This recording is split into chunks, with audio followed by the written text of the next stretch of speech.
Hello friends, welcome to GK fact topic. आज हम लोग देखेंगे वीडियो के से संबंधित कुछ महत्वपूर्ण क्वेश्चन जो कि पॉलिटी से संबंधित हैं, जो बार बार हर एग्ज़ाम में ये क्वेश्चन रिपीट करते हैं। तो वीडियो देखने से पहले लाइक लाइक लाइक और सब्सक्राइब जरूर कर दीजिएगा। वीडियो अच्छा लगा तो शेयर भी कीजिए। पहला क्वेश्चन है, भारत का संसदीय ढांचा किस देश के संविधान से लिया गया है? तो भारत का संसदीय ढांचा इंग्लैंड से लिया गया है। ऑप्शन नंबर बी सही है। अगला क्वेश्चन है, लोकसभा का सदस्य बनने के लिए न्यूनतम आयु कितनी होनी चाहिए? तो लोकसभा का सदस्य बनने के लिए न्यूनतम आयु जो है 25 वर्ष की होनी चाहिए। ऑप्शन नंबर सी सही है। अगला क्वेश्चन है, निम्नलिखित में किस कमीशन ने भारत सरकार अधिनियम 1919 के द्विशासन पद्धति में बदलाव की सिफारिश की थी? तो वो कमीशन है Simon commission. Option number A सही है। अगला क्वेश्चन है, क्वेश्चन नंबर 4, भारत का प्रधानमंत्री अपनी सरकार के खिलाफ अविश्वास प्रस्ताव की वोटिंग में भाग नहीं ले सकता यदि वह राज्यसभा का सदस्य है तो? ऑप्शन नंबर सी सही होगा। अगला क्वेश्चन है, समाजवादी शब्द भारतीय संविधान में अंतर्निहित था, इसे स्पष्ट कौन से संविधान संशोधन के बाद बनाया गया? 42वें संविधान संशोधन द्वारा 1946 में 3 शब्द जोड़े गए थे, जिसमें से एक समाजवादी था जो भारतीय संविधान में अंतर्निहित था। उसके बाद इसे स्पष्ट रूप से लाया गया है। तो ऑप्शन नंबर बी सही है।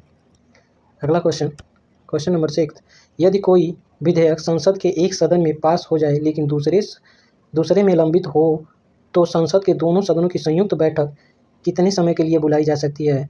तो 6 माह के लिए दोनों सदनों को बुलाया जा सकता है। ऑप्शन नंबर सी करेक्ट होगा। और ये राष्ट्रपति द्वारा अनुच्छेद 108 के तहत दोनों सदनों की संयुक्त बैठक बुलाई जाती है, जिसकी अध्यक्षता लोकसभा के अध्यक्ष करते हैं। नोट करते रहिएगा। नेक्स्ट क्वेश्चन है, भारतीय संविधान का भाग 6 कहाँ लागू नहीं होता है? तो भारतीय संविधान का भाग 6 जम्मू कश्मीर पर लागू नहीं होता है, बाकी मणिपुर, असम, मिजोरम में लागू होता है। तो ऑप्शन नंबर ए इसका करेक्ट होगा। अगला क्वेश्चन है, निम्नलिखित पर ध्यान दीजिए, विधान परिषद, संसद का उच्च सदन होना चाहिए, नगर निगम, इनमें से कौन सा अस्थायी है? तो इनमें से विधान परिषद अस्थायी होता है और संसद का उच्च सदन से मतलब है राज्यसभा। तो राज्यसभा भी एक अस्थायी सदन है।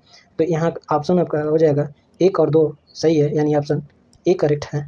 नेक्स्ट क्वेश्चन, भारत के नियंत्रक और महालेखा परीक्षक किसके लेखपाल के रूप में कार्य करते हैं? तो भारत के नियंत्रक और महालेखा परीक्षक केंद्र और राज्य सरकार के लेखपाल के रूप में कार्य करते हैं। ऑप्शन नंबर सी सही होगा। अगला क्वेश्चन है, क्वेश्चन नंबर 10, संविधान में अभिव्यक्ति का अधिकार है, शोषण के विरुद्ध अधिकार, सती प्रथा का अंत, प्रेस की स्वतंत्रता। इसका करेक्ट आंसर होगा 1 शोषण के विरुद्ध अधिकार। कंफ्यूज मत आइएगा, शोषण के विरुद्ध अधिकार जो है संविधान में स्पष्ट रूप से है, जबकि प्रेस की स्वतंत्रता अनुच्छेद 1 में आता है, अनुच्छेद 19 में आता है, लेकिन यह स्पष्ट नहीं है। ठीक है, तो आज इसका आंसर होगा 1 ए। नेक्स्ट क्वेश्चन है, बीजी वर्गीय समिति 1977 में किससे संबंधित है? तो बीजी वर्गीय समिति 1977 प्रसार भारती अधिनियम से संबंधित है। ऑप्शन नंबर बी इसका करेक्ट होगा। अगला क्वेश्चन है, महात्मा गांधी नरेगा भारत सरकार द्वारा संविधान के निम्नलिखित में किस प्रावधान को ध्यान में रखते हुए शुरू किया गया है? मौलिक अधिकार, मौलिक कर्तव्य, नीति निर्देशक सिद्धांत। इसका करेक्ट आंसर होगा ऑप्शन डी, इसमें से सभी को ध्यान में रखते हुए मनरेगा या नरेगा को बनाया गया। Option number D correct, option number D. अगला क्वेश्चन है, एक रिट जारी करने में सुप्रीम कोर्ट के आदेश कथन है, उत्तरदाता उस कार्यालय के हकदार नहीं था जिसे वह पकड़ रहा था या वह एक विशेषाधिकार था जिसका वह प्रयोग कर रहा था। उपयुक्त घोषणा को निम्नलिखित रीट के रूप में पहचाना जा सकता है। तो इस रीट को अधिकार परीक्षा के रूप में जाना जाता है। ऑप्शन नंबर बी सही होगा। जब कोई कर्मचारी उस जिस पद के लिए वह हकदार है उस पद को नहीं दूसरे पद को चुनता है और उस पर कार्य करता है तो वह अधिकार परीक्षा के अंतर्गत आता है। नेक्स्ट क्वेश्चन है, भारत में वन अधिकारों की मान्यता और निहित करने और भूमि अधिकारों के वितरण की जिम्मेवारी निम्नलिखित में से किसके साथ है? वन और पर्यावरण मंत्रालय, आदिवासी मामलों के मंत्रालय, राज्य और केंद्र शासित राज्य, अस्थायी सरकार। इसका करेक्ट आंसर होगा राज्य और केंद्र शासित राज्य। ऑप्शन नंबर सी करेक्ट होगा। अगला क्वेश्चन है, निम्नलिखित में संविधान का कौन सा भाग संशोधित नहीं किया जा सकता है? तो निम्नलिखित में संविधान का न्यायिक समीक्षा जो है संशोधित नहीं किया जा सकता है। Option number D. प्रस्तावना को किया जा सकता है, नीति सिद्धांत को, मूलक अधिकार को भी किया जा सकता है, लेकिन न्यायिक समीक्षा को जो है संशोधित नहीं किया जा सकता। नेक्स्ट क्वेश्चन, इनमें से कौन सा कर केंद्र सरकार द्वारा विशेष रूप से लगाए गए करों में से एक है और भारत के संविधान की 7वीं अनुसूची की संघ सूची में उल्लिखित किया गया है? निर्यात कर, समाचार पत्रों पर विज्ञापन पर टैक्स, कृषि आय पर टैक्स, बिजली की खपत या बिक्री पर टैक्स। तो इसका करेक्ट आंसर होगा निर्यात कर और समाचार पत्रों में विज्ञापन पर टैक्स जो है केंद्र सरकार के अंतर्गत आता है। ऑप्शन नंबर सी करेक्ट होगा, 1 और 2। अगला क्वेश्चन है, संविधान की व्याख्या सर्वोच्च न्यायालय के संवैधानिक बेंच के डोमेन के भीतर आती है। बेंच में कितने सदस्य होने चाहिए? तो बेंच में 5 सदस्य होने चाहिए। ऑप्शन नंबर बी सही होगा। अगला क्वेश्चन है, जब हम अपने संविधान के आदर्शों और संस्थानों का सम्मान करते हैं और राष्ट्रगान और राष्ट्रध्वज का सम्मान करते हैं तो हम अपने मौलिक अधिकार का प्रयोग करते हैं, अपने संस्कृत और शिक्षा के अधिकार का प्रयोग करते हैं, अपने संवैधानिक उपचारों के अधिकार का प्रयोग करते हैं, अपने मौलिक कर्तव्य का पालन करते हैं। तो इसका करेक्ट आंसर होगा अपने मौलिक कर्तव्य का पालन करते हैं। ऑप्शन नंबर डी सही होगा। मौलिक कर्तव्यों की संख्या कितनी है आप कमेंट करके जरूर बताइएगा। भारतीय मूल भाग में कितने अनुच्छेद थे? तो भारतीय मूल भाग में 395 अनुच्छेद, 22 भाग व 8 अनुसूची थी। 22 भाग और 8 अनुसूचियाँ थी। वर्तमान में 22 भाग और 12 अनुसूचियाँ हैं। नेक्स्ट क्वेश्चन, निम्नलिखित में से कौन केंद्र और राज्य के बीच करों की शुद्ध आय के वितरण के लिए राष्ट्रपति को सिफारिश करता है? तो इसका आंसर होगा वित्त आयोग जो है केंद्र और राज्य के करों का वितरण से संबंधित राष्ट्रपति से सिफारिश करता है, वित्त आयोग। ऑप्शन नंबर बी करेक्ट है। नेक्स्ट क्वेश्चन है, उत्तर पूर्वी परिषद में कितने राज्य सम्मिलित किए गए हैं? उत्तर पूर्व परिषद में 8 राज्य सम्मिलित किए गए हैं। ऑप्शन सी करेक्ट होगा, 8 राज्य सम्मिलित किए गए हैं। सी करेक्ट होगा। कौन कौन से हैं? सिक्किम, अरुणाचल प्रदेश, असम, मेघालय, नागालैंड, त्रिपुरा, मणिपुर, मिजोरम। ये 8 राज्य जो है पूर्वी राज्य के अंतर्गत आते हैं। नेक्स्ट क्वेश्चन, निम्नलिखित में राज्य चुनाव आयोग की अध्यक्षता करने वाली पहली भारतीय महिला कौन है? तो नीला सत्यनारायण पहली भारतीय महिला जो है राज्य चुनाव आयोग की अध्यक्षता करने वाली महिला है। ऑप्शन नंबर ए करेक्ट हो जाएगा। अगला क्वेश्चन हम लोग देखेंगे, आंध्र प्रदेश विधान परिषद को 1985 में बंद कर दिया गया, इसे किस वर्ष दोबारा शुरू किया गया? तो 2007 में इसे पुनः शुरू किया गया था। ऑप्शन नंबर डी करेक्ट है।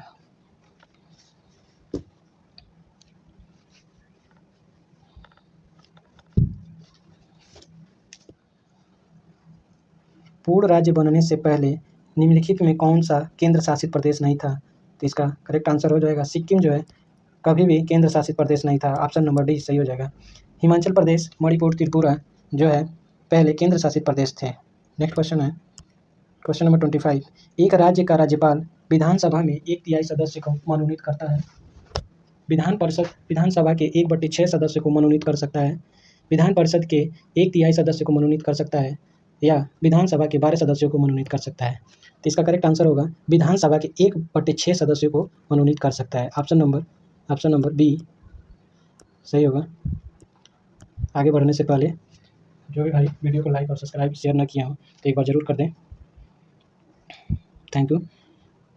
नेक्स्ट क्वेश्चन नंबर 26 है, भारत का उच्चतम न्यायालय राष्ट्रपति को कानूनी सलाह देता है जब वह जब वह राष्ट्रपति को इसकी आवश्यकता होती है। तो जब राष्ट्रपति की आवश्यकता होगी तब वह उच्चतम न्यायालय से सलाह मांग सकता है। ऑप्शन नंबर सी करेक्ट होगा। वो भी किस आर्टिकल के तहत?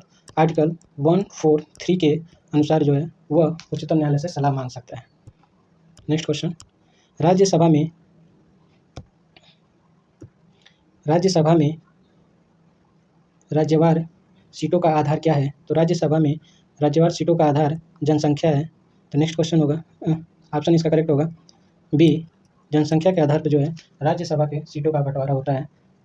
नेक्स्ट क्वेश्चन, लक्षद्वीप की आधिकारिक भाषा क्या है? तो लक्षद्वीप की आधिकारिक भाषा मलयालम है। तो ये ऑप्शन नंबर सी करेक्ट हो जाएगा। अगला क्वेश्चन, यूपीएससी का नया चेयरमैन कौन नियुक्त करता है? तो यूपीएससी का नया चेयरमैन राष्ट्रपति नियुक्त करता है। ऑप्शन नंबर बी सही हो जाएगा। ऑप्शन नंबर बी सही हो जाएगा।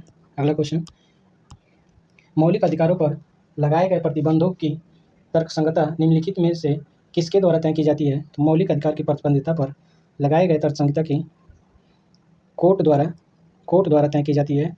या तो सुप्रीम कोर्ट देखेगा, सुप्रीम कोर्ट या तो हाई कोर्ट मौलिक अधिकार पर लगाए गए प्रतिबंध की जांच करेंगे। नेक्स्ट क्वेश्चन होगा, निम्नलिखित में कौन से प्रदेश राज्य बनने से पहले केंद्र शासित प्रदेश थे? तो अभी हम लोग आगे वाले क्वेश्चन देखे हैं। हिमाचल प्रदेश, मणिपुर और त्रिपुरा राज्य बनने से पहले केंद्र शासित प्रदेश थे। तो यहाँ पे है हिमाचल प्रदेश, मणिपुर और त्रिपुरा। इसका ऑप्शन नंबर हो जाएगा बी सही। बी जो है सही हो जाएगा। आगे बढ़ेंगे हम लोग। अगला क्वेश्चन है, निम्नलिखित आगे है क्वेश्चन नंबर 32 है, नीति निर्देशक सिद्धांत के बारे में निम्नलिखित में कौन सा सही है? तो सकारात्मक आदेश है, नकारात्मक आदेश है, न्याय संगत आदेश है, इनमें से कोई नहीं। तो नीति निर्देशक सिद्धांत के बारे में सकारात्मक आदेश है। तो ऑप्शन नंबर ए करेक्ट हो जाएगा। अगला क्वेश्चन, राष्ट्रपति का चुनाव लड़ने के लिए योग्यताओं के बारे में कौन सा कथन सही नहीं है? तो राष्ट्रपति का चुनाव लड़ने के लिए योग्यता क्या होनी चाहिए और क्या नहीं होनी चाहिए? तो इसका हम लोग देखेंगे, वह 35 वर्ष पूरा कर चुका हो, उसकी आयु कितनी होनी चाहिए? 35 वर्ष, ये सही है। वह किसी लाभ के पद पर नहीं होना चाहिए, ये भी सही है। वह लोकसभा सदस्य बनने की योग्यता रखता हो, तो हाँ ये भी सही है। वह संसद के किसी भी सदन का सदस्य होना चाहिए, ये गलत है। ऑप्शन नंबर डी इसका सही हो जाएगा। ऑप्शन नंबर डी करेक्ट हो जाएगा। आगे बढ़ते हैं, विदेशी क्षेत्राधिकार किस सूची में आता है? विदेशी क्षेत्राधिकार केंद्र सूची के अंतर्गत आता है। ऑप्शन नंबर ए करेक्ट हो जाएगा। आगे बढ़ते हैं, अगला क्वेश्चन है, भारतीय संविधान की व्याख्या करने वाली अंतिम संस्था कौन सी है? तो भारतीय संविधान की व्याख्या करने वाली अंतिम संस्था जो है सुप्रीम कोर्ट है। ऑप्शन नंबर ए सही हो जाएगा। अगला क्वेश्चन है, मेघालय राज्य अस्तित्व में कब आया? तो मेघालय राज्य जो है अस्तित्व में 1972 में आया। ऑप्शन नंबर सी करेक्ट हो जाएगा। अगला क्वेश्चन, भारत के संविधान में मताधिकार की आयु कौन से संविधान संशोधन के बाद 21 से घटाकर 18 कर दी गई? तो संविधान के संशोधन 61 संविधान संशोधन द्वारा 21 से घटाकर आयु को 18 वर्ष कर दिया गया। मतदान की आयु को 18 कर दिया गया। ऑप्शन नंबर डी सही हो जाएगा। अगला क्वेश्चन है, भारतीय संविधान में उल्लेखित 3 प्रकार की सेवाएं कौन कौन सी है? तो भारतीय संविधान में उल्लेखित 3 प्रकार की सेवाएं हैं, अखिल भारतीय सेवा, केंद्रीय सेवा व प्रादेशिक सेवा। तो इसका ऑप्शन हो जाएगा, ऑप्शन नंबर 1 में है अखिल भारतीय सेवा, केंद्रीय सेवा, प्रादेशिक सेवा। तो ऑप्शन नंबर ए करेक्ट हो जाएगा। ऑप्शन नंबर ए करेक्ट हो जाएगा। अगला क्वेश्चन है, भारत के नियंत्रक और महालेखा परीक्षक की राज्य के लेखाओं से संबंधित रिपोर्ट किसके सामने पेश की जाती हैं? तो राज्य के बारे में यहाँ बात कर रहा है, तो यहाँ ऑप्शन नंबर बी सही हो जाएगा। बी करेक्ट हो जाएगा, राज्यपाल के सामने पेश करते हैं। अगला क्वेश्चन है, निम्नलिखित में कौन केंद्रीय कार्यकारी में शामिल है? राष्ट्रपति, प्रधानमंत्री की अध्यक्षता वाली मंत्रिपरिषद, केंद्रीय सचिव, उपराष्ट्रपति। इसका करेक्ट आंसर हो जाएगा केंद्रीय कार्यकारी में सम्मिलित हैं राष्ट्रपति और प्रधानमंत्री की अध्यक्षता वाली मंत्रिपरिषद। 1 और 2 करेक्ट हो जाएगा, यानी ऑप्शन नंबर ए सही हो जाएगा। 1 और 2। अगला क्वेश्चन है, धन विधेयक का जिक्र संविधान के किस अनुच्छेद में है? तो धन विधेयक का जिक्र अनुच्छेद 110 में है। ऑप्शन नंबर ए सही हो जाएगा। ए सही हो जाएगा। अगला क्वेश्चन हो जाएगा, अब तक भारत के संविधान की प्रस्तावना कितने बार बदली गई है? तो अब तक भारत के संविधान की प्रस्तावना को 1 बार बदला गया है। 1 बार बदला गया है, प्रस्तावना में 1 बार संशोधन किया गया है। ऑप्शन नंबर ए सही हो जाएगा। 1 बार बदला गया है। अगला क्वेश्चन है, राष्ट्रपति वित्तीय आपात संविधान के किस अनुच्छेद के तहत लगा सकता है? तो ये अनुच्छेद 360 के तहत वित्त आपात की घोषणा राष्ट्रपति कर सकता है। ऑप्शन नंबर सी करेक्ट होगा। राष्ट्रपति 3 प्रकार की आपात की घोषणा कर सकता है, अनुच्छेद आर्टिकल 352, आर्टिकल 356, आर्टिकल 360, राष्ट्रीय आपातकाल अनुच्छेद 352 और राष्ट्रपति शासन 356 और वित्तीय आपात 360 में लगा सकते हैं। अगला क्वेश्चन होगा, भारत के संविधान में अभिव्यक्ति का अधिकार है, तृतीय खंड में प्रतिष्ठित है, निश्चित है, विधायिका द्वारा कम नहीं किया जा सकता, इमरजेंसी का टाइम खत्म किया जा सकता है। तो संविधान के अभिव्यक्ति का अधिकार सब विधायिका द्वारा कम नहीं किया जा सकता है। ऑप्शन नंबर सी करेक्ट हो जाएगा। अगला क्वेश्चन है, भारत के राष्ट्रपति की संवैधानिक स्थिति सबसे ज़्यादा किसके समान है?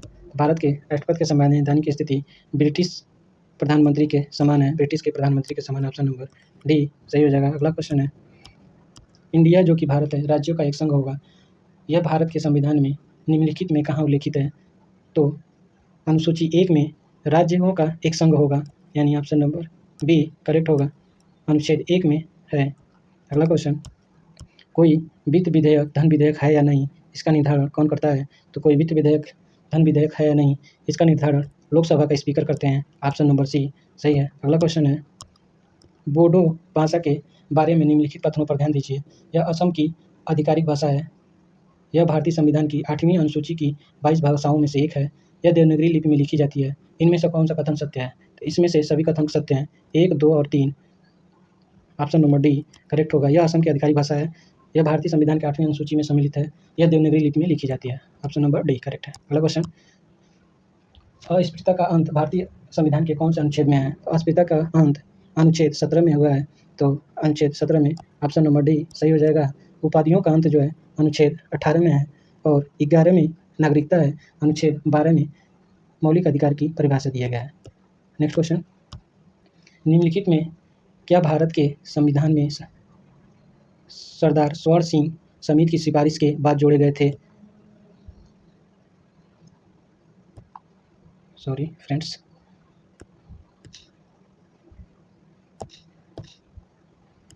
देखेंगे।